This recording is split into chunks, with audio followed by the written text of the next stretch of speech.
maging kagaya ni Kristo. Ako po si Father Piel Pareha at ito po ang ating segment, ang Daily Devotion, na kung saan tayo po ay magdarasal, magbabasa at magninilay kasama ng salita ng Diyos sa buong taon. Manalangin tayo. Sa ngalan ng Ama, ng Anak at ng Espiritu Santo. Amen. Halina, banal na Espiritu, liwanagan mo ang aming puso at isip, nang maunawaan at may sa buhay namin ang iyong salita. Amen. Our Bible passage for today is from the Gospel of St. Mark, chapter 9, verses 30 to 37, and I read it for you. They went on from there and passed through Galilee. He did not want anyone to know it, for he was teaching his disciples, saying to them, "The Son of Man is to be betrayed into human hands, and they will kill him. And 3 days after being killed, he will rise again." But they did not understand what he was saying and were afraid to ask him. Then they came to Capernaum, and when he was in the house, he asked them, "What were you arguing about on the way?" But they were silent, for on the way they had argued with one another about who was the greatest.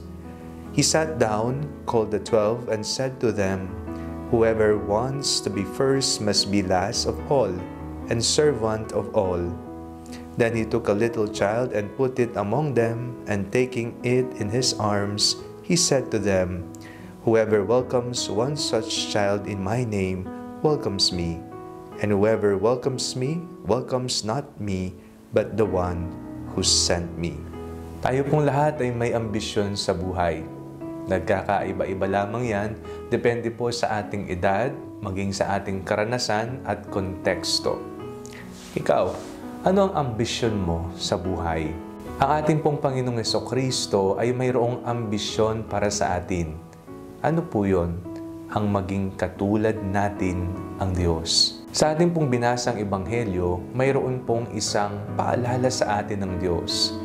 Ito po ay kung tayo po ay may ambisyon dito sa mundo, mga goals, mga pangarap, mga gusto nating makamit sa buhay, ay sana isaalang-alang din natin itong ambisyon na napakahalaga.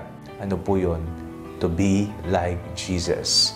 Maging katulad ng ating Panginoong Jesucristo. Ano po ang pagiging katulad kay Jesus? Una po, alam po natin na sa pagkamit ng ating mga pangarap, mga ambisyon, ay hindi po ito madali. Sa unang bahagi po ng ating binasang Ebanghelyo, napakinggan po natin kung papaanong ang anak ng tao ay daranas ng katakot-takot na pagpaparusa at pagpapahirap. Sa ating pong buhay, hindi hubat sa pagkamit ng mga ambisyon, ay nandyan po ang mga iba't ibang uri ng krus na kailangan nating pasanin.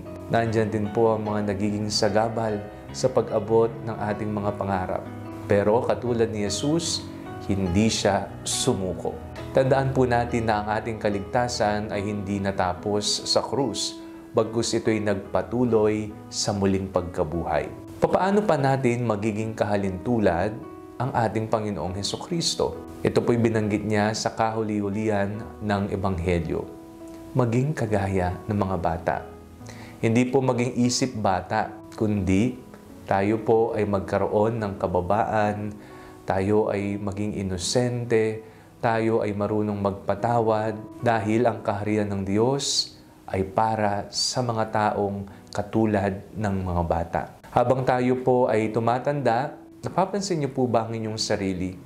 Nagtatanim ng galit, napakahirap magpatawad, pero noong tayo ay mga bata pa ay napakadaling magpatawad, napaka-inosente, napakababa ng ating loob. Kaya nga, ang pagiging kahalintulad ni Jesus ay nangangahulugang maging parang isang bata. Sa ating pong paglalakbay dito sa buhay, punong-puno po tayo ng mga pangarap at ambisyon. Pero wag po nating kalimutan ang pinakamahalaga, maging kagaya ni Kristo. Manalangin tayo. Panginoong Jesucristo, tunghayan mo ang aming pagmamahal sa iyo. Ginagawa po namin ang lahat-lahat. Nawa patuloy niyo po kaming biyayaan na mga grasyang aming kinakailangan upang maging kagaya ka namin, hindi sumusuko at may mababa ang kalooban. Amen. Sa ngalan ng Ama, ng Anak at ng Espiritu Santo. Amen. Huwag po ninyong kalimutang i-like ang video ito, mag-comment po kayo and share it with your family and friends. Ang panalangin bago matulog ay may sariling Facebook page na po. Huwag niyo pong kakalimutang mag-like at mag-follow dito, and do not forget to subscribe to our YouTube channel.